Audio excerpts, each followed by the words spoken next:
आगे बढ़ते हैं अगली बड़ी खबर। लव जिहाद को लेकर सुप्रीम कोर्ट सुनवाई करने वाला है। मजहब तब्दीली के कानून के खिलाफ ये सुनवाई होगी। कानून को चुनौती देने वाली अर्जियों पर आज सुनवाई होने वाली है। तो लव जिहाद नाम को जानबूझकर बढ़ाए जाने का इल्जाम लगा है। अर्जियों में इस कानून को इंसानी हुकूक की खिलाफ वर्जी बताया गया है। पुलिस की कार्रवाई पर रोक लगाने की मांग की गई है। जमीयत उलमा हिंद की तरफ से दाखिल की गई हैं कई अर्जियां।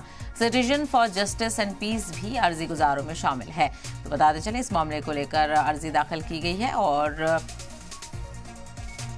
आज इस मामले को लेकर सुप्रीम कोर्ट सुनवाई करेगा। तो लव जिहाद को लेकर सुप्रीम कोर्ट सुनवाई करने वाला है। मजहब तब्दीली के कानून के खिलाफ ये सुनवाई होगी। कानून को चुनौती देने वाले अर्जियों पर आज सुनवाई है। लव जिहाद नाम को जानबूझकर बढ़ाए जाने का इल्जाम लगाया जा रहा है। अर्जियों में इस कानून को इंसानी हुकूक के खिलाफ वर्जी बताया गया है और इस हवाले से सुप्रीम कोर्ट की मुदाखलत की अपील भी की जा रही है। तो पुलिस की कार्रवाई पर रोक लगाने की मांग की गई है। अर्जियों में जमीयत उलमा हिंद की तरफ से भी कई अर्जियां दाखिल की गई हैं और citizen for justice and peace भी अर्जी गुजार इसमें शामिल है। देखना बेहद अहम होगा कि सुप्रीम कोर्ट इस मामले को लेकर क्या कहता है।